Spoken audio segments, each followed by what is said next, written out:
शनिबार बुधबार हप्तामा 2 पटक अनि आज चाहिँ बुधबार।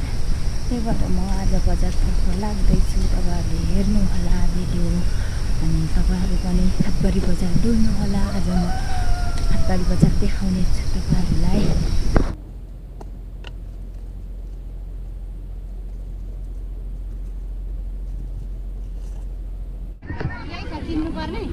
केही छैन। अब त्यता हिँडेन रातो टिका यत्रोबाट हाम्रो बुढी आउँदा हेर्दिन।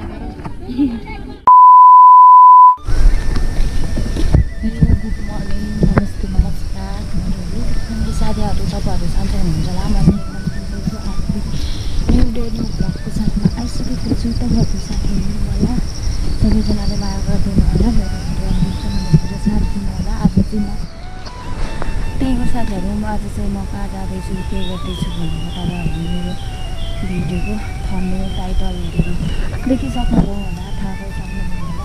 त्यही हो होला। अनि आज चाहिँ विशेष गरी म बजार जाँदैछु। मुन्टा काँक्रा सतेला करेलाहरू बेच्नको लागि नि त।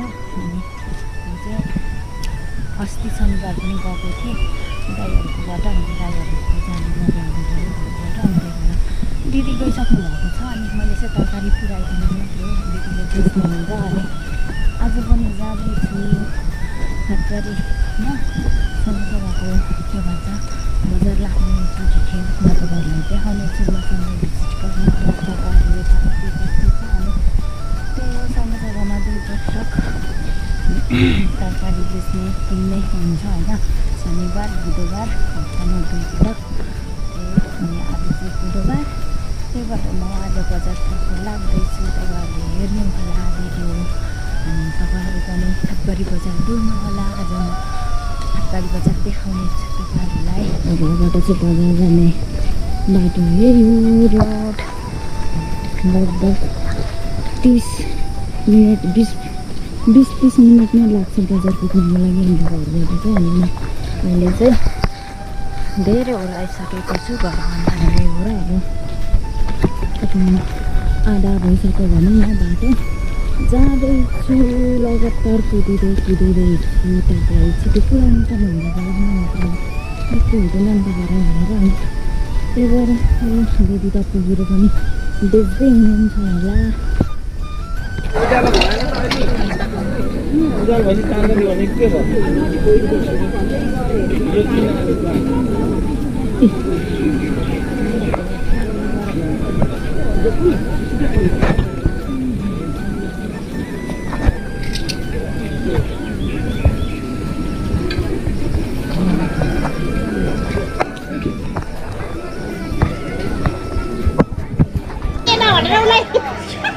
उता गट्टाले दिन्छ नि त ढाडमा।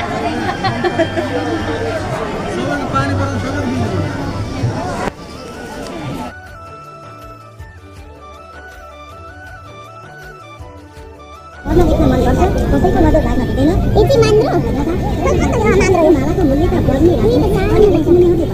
मात्र 100 बनाएर हालौ नि चित्र बनायो। यो चाहिँ माछा कि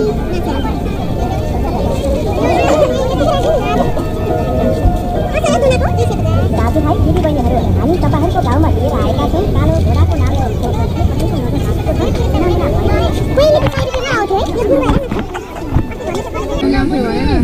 यो नि त्यो यो कुर्को चाहिँ के गर्नु? तरकारी पाउँछ बेसरी हो कि पाउँदैन? यस्तो चाहिँ होइन कि छुपछुप परेको क्या भर्खर हुन्छ नि। छुपछुप मुनासँगको चाहिँ कस्तो मिठो हुन्छ। यस्तो त कति चिलाउँछ थाहा छैन, छुपछुप चाहिँ खाएको। त्यसरी तार्छु अन्त अलिक हल्का उसो युट्युबमा खोजेर नि उसमा सर्च गरेर कस्तो मिठो हुन्छ। म चाहिँ खाएको छैन।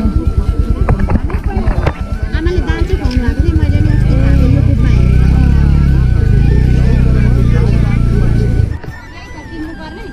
केही छैन। अब त्यता हिँडेन रातो टिका यत्रोबाट हाम्रो बुढी आउँदा हेर्दिन।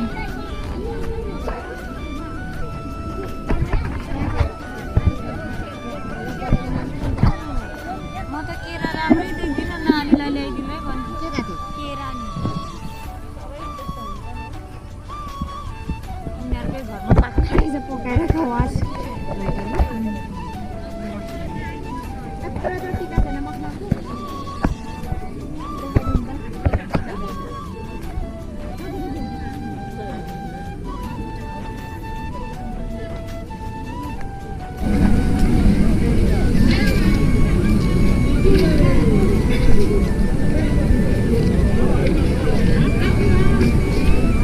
कति चिटिक्क कड्डोको जुमले बच्चा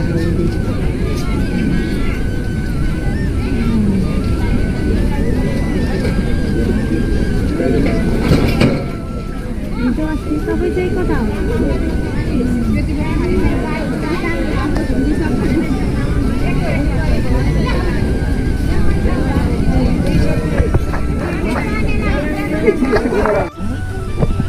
हामी बजारबाट घर आएर पनि फर्केर पनि खाना खाएर बसिरहेको छौँ अल्छी लागेर छ चाहिँ बोर्डिङ केटाकेटीलाई खाजा पुऱ्याएर आइसक्यो म चाहिँ बसिरहेको छु के काम मेरो जहिले यही यो चाहिँ हामीले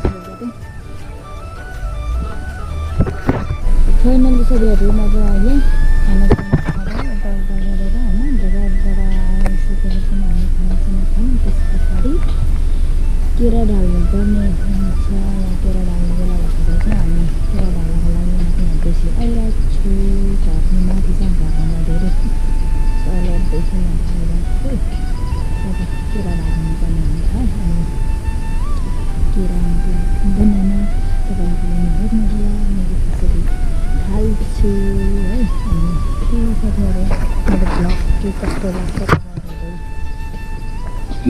फुल भिडियो वाच गरेर सपोर्ट गर्नुहुन्छ भन्ने मलाई पूर्ण विश्वास छ यस्तै गर्मी छ हाम्रो ठाउँमा र हजुरहरूको ठाउँमा के कस्तो छ गर्मीले गर्दा बस्न पनि गाह्रो खानेकुराहरू पनि त्यति टेस्दैन गर्मीमा त्यति मिठोहरू चाडमा लागेपछि जे पनि एकछिन त खाने तर बसिन्छ गर्मीमा चाहिँ पकाउनु अलिक गाह्रो हुन्छ अनि त्यही म चाहिँ अब बेसीमा आएर दिनमा बसिरहेको छु भाइ दिनहरू स्कुल जाँदो रहेछ कपडाहरू कस्तो रहेछ जुत्ता छ छोरीले रेस खाइरहेको छ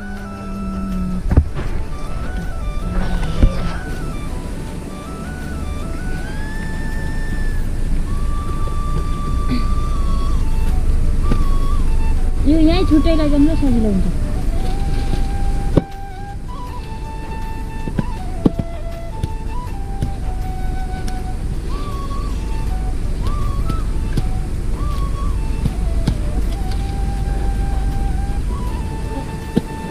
घाँस चाहिँ काटिराखेको कि तपाईँले काटेको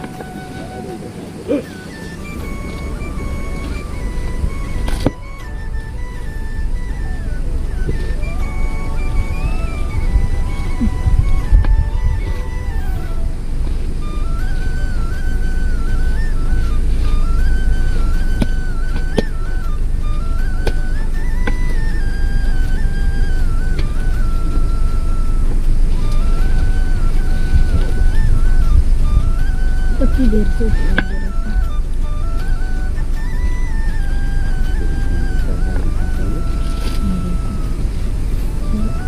त्यो सानो सानोले साथ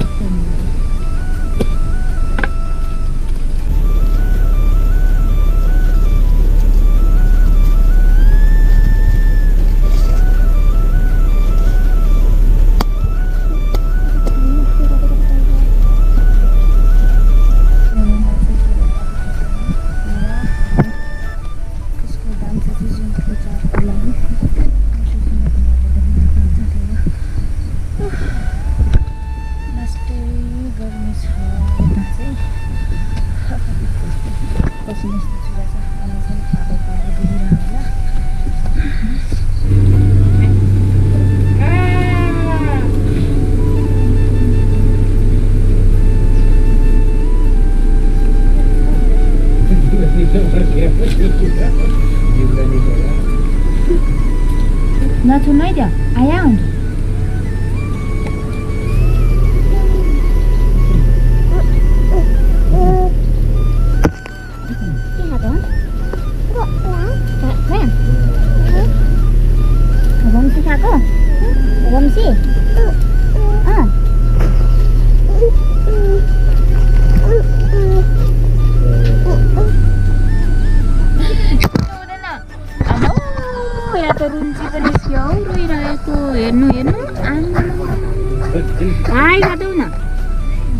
खोइ आइ